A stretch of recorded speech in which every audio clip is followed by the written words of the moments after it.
I don't just talk about other people's stuff, I also make my own.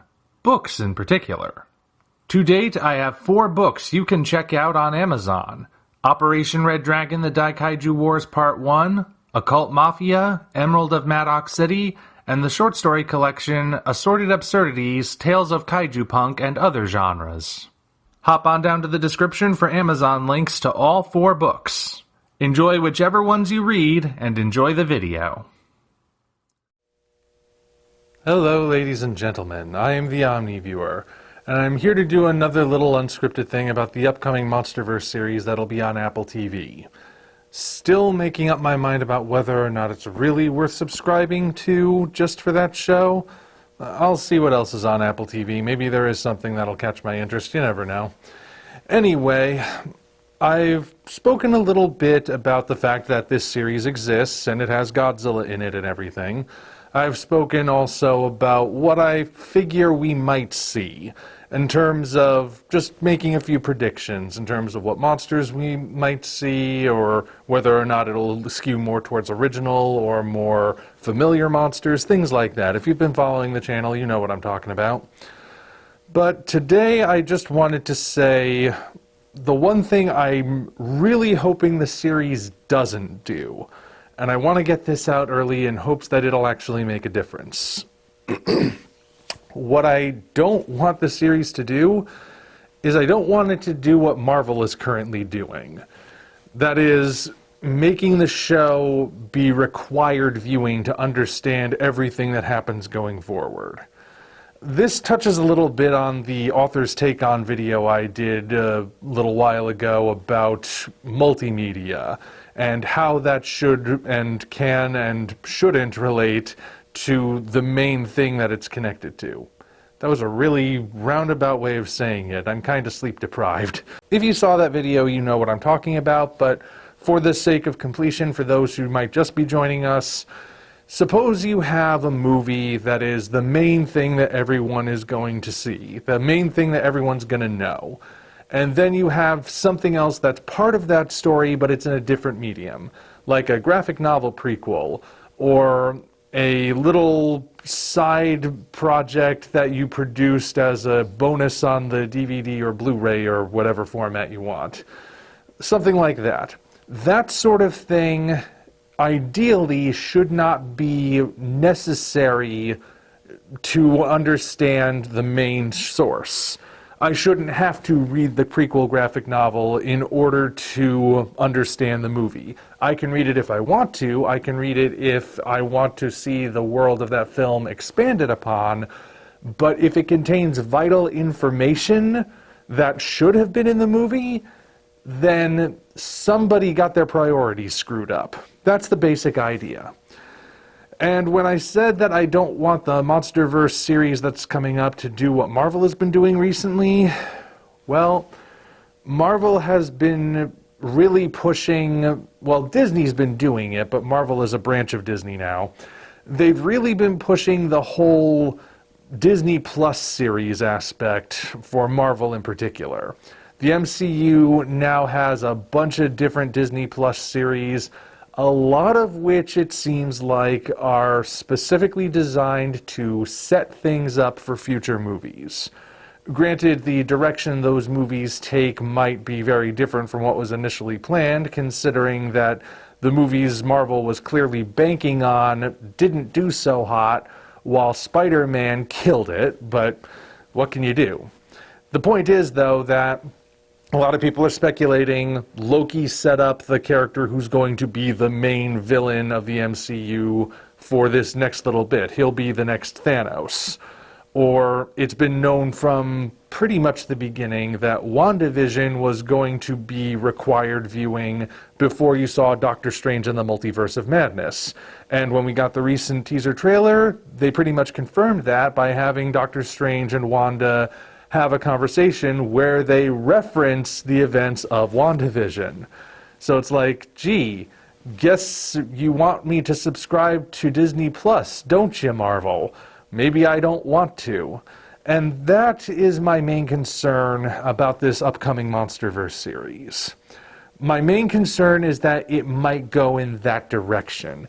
It'll be something you need to watch rather than something you can watch if you want. Because, Marvel wasn't always that way. It used to be that the multimedia produced wasn't really necessary. Granted, some of that multimedia was used to patch some pretty big holes that are still left, like, say, resolving all of those sequel hooks from The Incredible Hulk that went nowhere. But otherwise, like, if you wanted to know why War Machine wasn't involved in the events of that first Avengers movie, you can read the graphic novel prequel that ties in, but you don't really need to. You can just sort of assume War Machine is off doing something else. If you want a deeper look at what was going on in the different S.H.I.E.L.D. venues during the events of Captain America the Winter Soldier, you can watch the first season of Agents of S.H.I.E.L.D., but again, not really necessary. Everything you need to know about what happened is contained within the Winter Soldier. Agents of S.H.I.E.L.D. simply expands on it, and it expands on other things as well, but again, it never got to a point where you had to watch Agents of S.H.I.E.L.D. in order to make sense of the movies. And I'm hoping that as the MonsterVerse moves forward, it stays in that area. Like, it's okay if it introduces or hints at certain things. They said that they're probably going to be using certain opportunities here and there to hint at different stuff that will be coming up. But my hope is that it doesn't become too vital. Suppose, just for the sake of argument, again, I am not saying that any of this is anything more than speculation.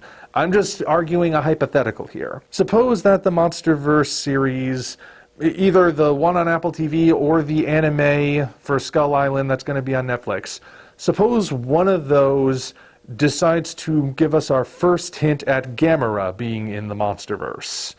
Again, just hypothetically, suppose that happens. Now, I don't think that it's a bad thing to have a hint of Gamera coming up in the series. What I do think would be a problem is if some really important information to understanding where Gamera comes from, how he functions, and what role he's going to play is relegated to that series. And when he makes his debut in a movie, again hypothetically, that it is just sort of expected that you saw the show, so you don't need that explanation. And if you didn't see the shows, well, just subscribe now. Maybe you'll be lucky and you'll subscribe when there's a deal happening. I don't want that to happen, because that's not really storytelling, that's marketing. And marketing just isn't the same thing. So far, the MonsterVerse has done it right. Not that the MonsterVerse is as expansive as, say, the MCU or the DCEU or something, but it's done it so that you can watch the movies on their own. Heck, you can watch the individual movies on their own. They're all pretty self-contained when you get right down to it. And there are some graphic novel tie-ins that you can read, but you don't have to read, because they really don't contribute that much to the story other than providing some interesting world-building details that are already kind of touched upon in the movies anyway. It's more just expanding on those ideas. And then there's some viral marketing that provides some interesting bits of information about how the monsters function biologically. Like, say, Rodan, for example, is supposed to actually be covered in a layer of solid lava, like volcanic rock. That is actually what the outer layer of his skin is meant to be. You don't really need to know that when you're watching the movie. It just looks like that's his skin, and that's fine. If you know that detail, it's a neat little detail, but is it vital to knowing anything and really enjoying the movie? No, it's not. So, I am hoping that the MonsterVerse series, plural series, going forward, don't go too far. I don't want them to be completely superfluous, of course. If they can tell interesting stories in their own right, that will justify their existence, of course. But I don't want them to just be vehicles for marketing. I don't want them to be exclusively about teasing what's coming forward, or being the little dangling hook that you have to come back to if you want to understand the next movie. That's all I'm really thinking about right now. Other than that, I mean, again, we don't really know that much about the series at this point. The only other detail I've seen revealed up to now is that it will once again be focusing more on a family that gets caught up in the events and keeps running afoul of Monarch and Titans and whatnot. I know some of you guys were hoping that wouldn't happen. Well, sorry, looks like it is, but that doesn't mean it can't be done well, of course. Anything can be done well, it's just a matter of whether or not the right people get to do it. But otherwise, I can't really think of anything else I can definitely say I want to see or don't want to see from the series right now. I just wanted to get this little bit out there because I am hoping against hope that that is what happens. I am hoping that these series that move forward will focus on the storytelling and not just be commercials, or that the movies going forward won't be commercials for those series. I don't want it to wind up like the MCU or Star Wars or other things that aren't owned by Disney. I'd like it to continue on the track that it's been going on, because the track it's been going on so far is working. It's not a bad thing. It's not a formula that should be abandoned. Okay, got it out there. Hopefully it gets to the right people, and, well, we'll see what happens as we learn more about these two shows going forward. Until such time as we meet again, this is the Omni Viewer signing off. Congratulations, you reached the end. If you enjoyed this video, you might want to consider supporting us on Patreon. Of course, the other way to support us is to go to Amazon and check out our books: Operation Red Dragon, The Daikaiju Wars Part 1, The Occult Mafia, Emerald of Maddox City, and Assorted Absurdities, Tales of Kaiju Punk and Other Genres. Also check the description for links to DeviantArt and other platforms we operate. Thank you all for watching. We'll see you next time.